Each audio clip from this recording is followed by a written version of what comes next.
બાંગ્લાદેશથી ભારતમાં સારી નોકરી આપવાના બહાને ગેરકાયદેસર રીતે લાવી તેમની પાસે દેહ વેપાર કરાવવામાં આવતો હોવાનું સામે આવ્યું છે। અમદાવાદ ક્રાઇમ બ્રાન્ચે વસ્ત્રાલ વિસ્તારમાં આવેલા એક ફ્લેટમાંથી બે સગીરા અને તેમની માતાને છોડાવવામાં આવ્યું હતું। પોલીસે એક આરોપીની ધરપકડ કરી છે। આરોપીની સાથે અન્ય એક આરોપી પણ સંડોવાયેલો છે, જેને ટૂંક સમયમાં ધરપકડ કરવામાં આવશે। બાંગ્લાદેશથી અનેક સગીરાઓને અને યુવતીઓને અમદાવાદ ખાતે લાવીને દેહ વેપાર કરાવવામાં આવતો હતો। અમદાવાદ ક્રાઇમ બ્રાન્ચ એસીપીએ જણાવ્યું હતું કે બાંગ્લાદેશથી સગીરાઓને લાવીને દેહ વેપાર કરવામાં આવી રહ્યો છે, જેની બાતમી મળતા વસ્ત્રાલ વિસ્તારમાં આવેલા ગંગા એપાર્ટમેન્ટમાંથી બે સગીરાઓ અને તેની માતાને છોડાવવામાં આવી હતી। પોલીસે સાગર મિલન મંડળને ઝડપી લીધો હતો। પોલીસની પૂછપરછમાં જાણવા મળ્યું હતું કે 2 થી 2.5 મહિના પહેલા આરોપી સાગર મિલન મંડળ તથા મોહમ્મદ કરી ઉર્ફે અબ્દુલ કરી મંડળ અમદાવાદમાં નોકરી આપવાના બહાને બાંગ્લાદેશથી છોકરીઓને લઈને આવ્યો હતો। વસ્ત્રાલ ખાતે ભાડાના મકાનમાં રાખ્યા હતા અને દરમિયાનમાં સાગર મંડળે એકલતાનો લાભ લઈ એક સગીરા સાથે દુષ્કર્મ પણ કર્યું હતું। ક્રાઇમ બ્રાન્ચ દ્વારા કેટલાક સમયથી જે બાંગ્લાદેશી નાગરિકો જે છે એ ગેરકાયદેસર રીતે આવીને વસવાટ કરે છે અને સાથોસાથ સગીર વયની બાળાઓને લાવી અને દેહ વેપારના ધંધામાં ધકેલે છે બાબતેની માહિતી મળેલી અને એ માહિતી અનુસંધાને કાર્યવાહી હાથ ધરતા વસ્ત્રાલ ગંગા એપાર્ટમેન્ટ ખાતે રેડ કરવામાં આવીને ત્યાં સાગર મંડલ નામના વ્યક્તિ પાસેથી કે જે મૂળ વેસ્ટ બંગાળનો છે અને બાંગ્લાદેશે પણ એને ઘણો સારો પરિચય અને બાંગ્લાદેશ પણ જાય છે, એની પાસેથી એના કબજામાંથી બે સગીર વયની બાળાઓને મેળવવામાં આવેલી છે અને સાથે એની માતા પણ હતી।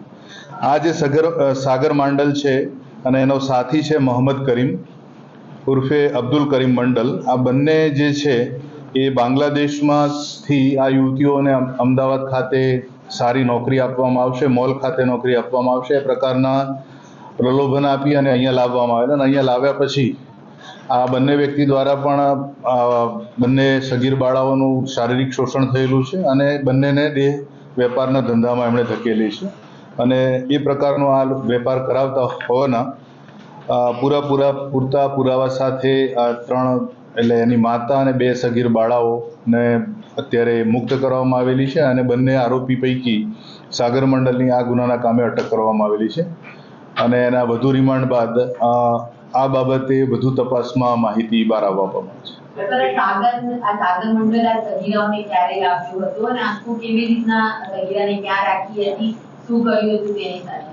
આ બંને જે સગીરાઓ છે એમને વસ્ત્રાલ વિસ્તારમાં રાખવામાં આવેલા હતા ગંગા અપાર્ટમેન્ટમાં અને એ આજથી લગભગ 4 મહિના અગાઉ લાવેલો હતો અને મેં જે કીધું એ પ્રમાણે એમનું પણ શારીરિક શોષણ થયેલું છે આરોપી દ્વારા અને આરોપીએ આ બંને સગીર બાળાઓને દેહ વેપારના ધંધામાં ધકેલેલી છે।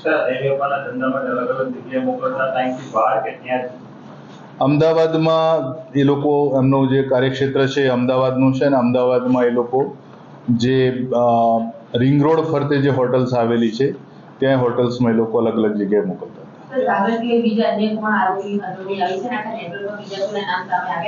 હાલ એક આરોપીની ધરપકડ કરવામાં આવેલી છે સાગર મંડલ અને અબ્દુલ કરીમને ધરપકડ કરવામાં આવનાર છે। આમાં સંડોવાયેલા અન્ય કેટલાક બીજા વ્યક્તિઓની પણ ધરપકડ કરવામાં આવનાર છે અને હાલ જે પ્રાથમિક તપાસ જે અને જાણકારી જે મળી છે ગુનો નોંધાયા પછીની અને જે સગીર બાળાઓની જે એમની માતાને પૂછપરછ દરમિયાન જે જાણવા મળ્યું છે એ ઉપરાંત કદાચ શક્યતા છે કે હજુ વધુ આ પ્રકારના ભોગ બનનાર મળી આવનાર છે।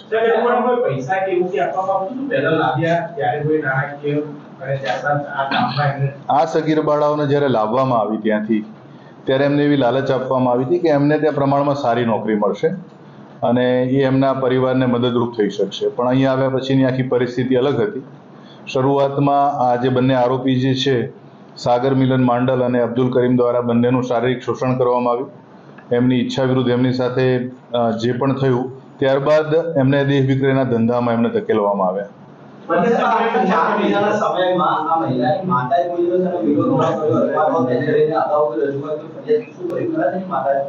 ત્રણેય જે છે ભોગ બનનાર એ ત્રણેય બાંગ્લાદેશી નાગરિક છે અને અહીંયા એ લોકોની પાસે આ રજૂઆત કરવા માટેના અથવા તો આ જે બંનેના એટલા પ્રભાવમાં અને ડરમાં હોવાના કારણે એ લોકોએ કોઈ જગ્યાએ રજૂઆત અગાઉ કરેલી નથી. સગીર બાળાઓની ઉંમર અંદાજે 15 થી 16 વર્ષ. સરહદ પાર કરીને હા ઇલીગલ રીતે જ આવે.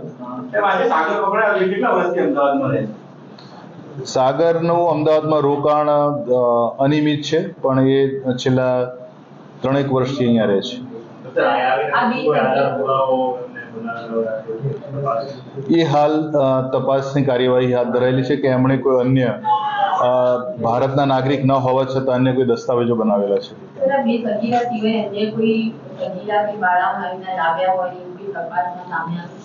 હાલ જે તપાસ ચાલી રહી છે એ દિશામાં જ ચાલી રહેલી છે કે આ પ્રકારની સગીર વયની બાળાઓ અન્ય કેટલી લાવવામાં આવેલી છે અને એ ક્યાં ક્યાં રાખવામાં આવેલી છે.